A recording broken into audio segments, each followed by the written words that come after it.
लिए श्री नंद बाबा मथुरा पहुंचे, कंस को कर प्रदान किया।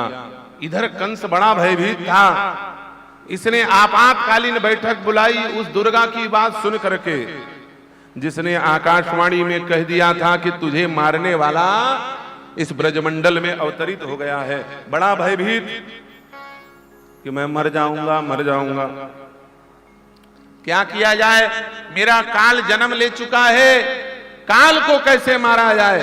मंत्रिमंडल की बैठक बुलाया। मंत्रियों ने कहा उस देवी ने जो आकाश में प्रकट हुई थी अष्टभुजी दुर्गा, उसने क्या कौन सी सूचना तुम्हें प्रदान की थी जिसके बल पर इतने, जिसके कारण इतने घबरा रहे हो, उस सूचना में क्या था। कंस ने कहा, उसने कहा कि आज इसी वक्त तुझे मारने वाला इस ब्रजमंडल में अवतरित हो गया। तो दो चार होशियार मंत्री थे, उन्होंने कहा इसका मतलब है आज जितने बच्चे पैदा हुए वो सब में एक आदमी आपका काल है, एक बालक आपका काल है। एक काम करो महाराज, जितने बच्चे ब्रजमंडल में पैदा हुए हैं 6 दिन के भीतर उन सारे बच्चों को मार दिया जाए। कंस ने कहा बहुत अच्छी बात, बुलाओ सेना और सेना को भेज दो ब्रजमंडल में, जितने बच्चे पैदा हुए उन सारे बच्चों की हत्या कर दी जाए। दूसरे मंत्री ने कहा, बोले महाराज सरकार उखड़ जाएगी, गृह युद्ध छिड़ जाएगा, बच्चों को मारोगे बचोगे थोड़ी, गुपचुप तरीके से करना पड़ेगा, सामने से नहीं, चोर दरवाजे से। किसी एक आदमी को बोलना पड़ेगा कि जाओ सारे बच्चों को मारो।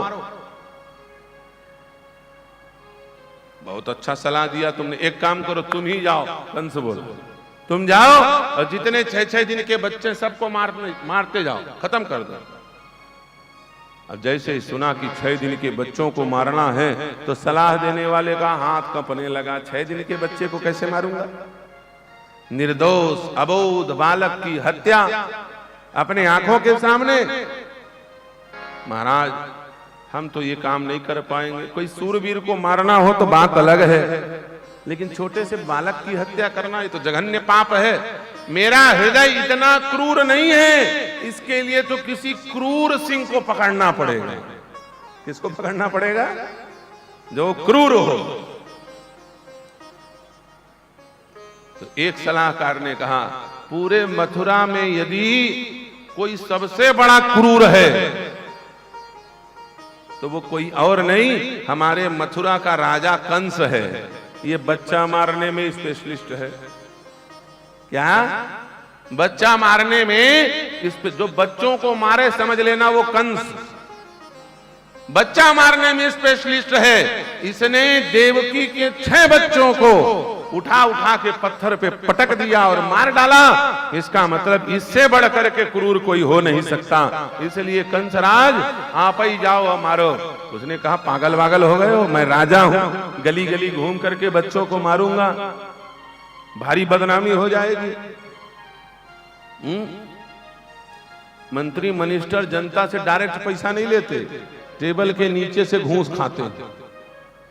नीचे से दे दो तो ले लेंगे, ऊपर से मांगोगे तो अधिकारी पैसा नहीं लेगा। ऊपर से कोई मांगता नहीं, नीचे से लिया जाता है। रिश्वत लेने का तरीका, पीठ पीछे बात अलग है, जेल में मारा किसने देखा, और सामने की बात ये तो बड़ी भारी बदनामी हो जाएगी। तो फिर क्या किया जाए। दूसरे सलाहकार ने सलाह दिया, कई सलाहकार होते हैं राजा के। दूसरे सलाहकार ने सलाह दिया, बोले महाराज या तो आप मार सकते हो क्योंकि आप सबसे बड़े क्रूर हो, या तो आपके जैसा कोई क्रूर हो वो जाकर के बच्चों को मार सकता है। और आपके जैसा क्रूर मथुरा में ऐसा कोई नस्ल नहीं है जिस नस्ल में आपके जैसा क्रूर पैदा हो। वो तो आप ही के घर परिवार का कोई रिश्तेदार होगा इतना क्रूर, बाकी वो ब्लड लाइन यहां चल ही नहीं रहा है जिसके अंदर इतनी क्रूरता हो। आप अपने घर परिवार में किसी को देखो, हो सकता है उसी के द्वारा कंस, उसी के द्वारा उन बच्चों को, जैसे घर परिवार की बात आई तो कंस ने कहा, अरे याद आ गया, याद आ गया, मेरी बहन है ना, भाई और बहन दोनों बड़े क्रूर हैं। मेरी बहन है वो तो मुझसे भी ज्यादा क्रूर है। मैं तो बच्चों को मारता हूं और मार करके फेंक देता हूं, लेकिन वो इतनी क्रूर है कि बच्चों को मारती है और मार के खा जाती है। क्या नाम है उसका? कंसेन प्रहिता घोरा पूतना बाल घातनी शिशुश्चचार निघ्नन्ति पुरग्राम ब्रजादिषु।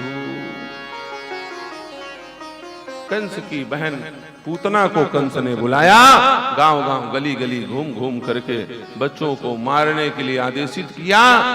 सारे ग्वाल बालों को जा जा करके जन्म लिए नवजात बालकों को मारते हुए ये गोकुल के आकाश मंडल से ऊपर से निकली और इधर यशोदा मैया सुंदर चंदन के पालने में बाल कृष्ण को झुला रही हैं। भारी भीड़ है नंदराय के महल में। गोप ग्वाल बालों का नंदोत्सव अभी भी चल रहा है।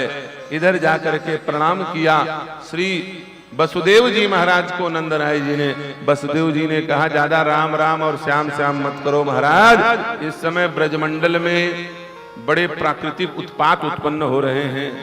आपको ले दे करके 80 बरस की उम्र में लाला मिला है और आप यहाँ मथुरा में घूम रहे हो, पकौड़ी कचौड़ी खाते।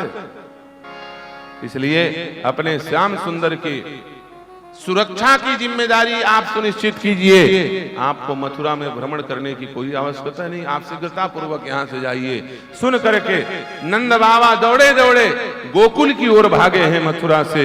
इधर यशोदा मैया सुंदर पालने में ललना को झुला रही हैं और घूमते हुए पूतना आकाश मंडल से पहुंचे।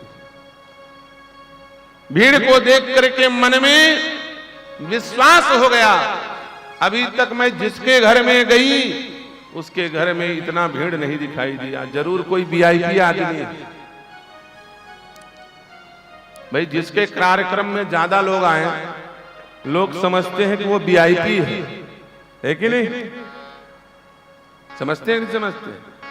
सच बताओ, गणेश तिवारी के कार्यक्रम में इतने लोग आए है कि नहीं? अब वो अपने आप को मत माने, लेकिन दुनिया तो वीआईपी मानेगी कि नहीं मानेगी? विशिष्ट व्यक्ति मान लिया जाता है कि नहीं मान लिया जाता? तो जिसके घर में शादी विवाह में जन्मोत्सव में ज्यादा भीड़ इकट्ठा हो तो लोग समझ लेते हैं कि जरूर कोई महत्वपूर्ण व्यक्ति है।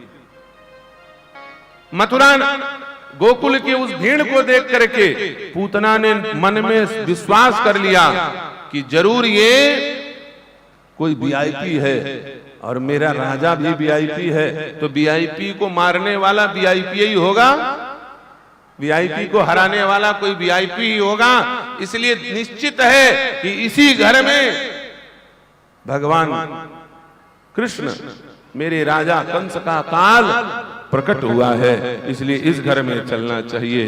सज धज करके दिव्य रूप धारण करके पूतना बाबा नंद के महल की ओर चल रही है। कैसा स्वरूप है पूतना का?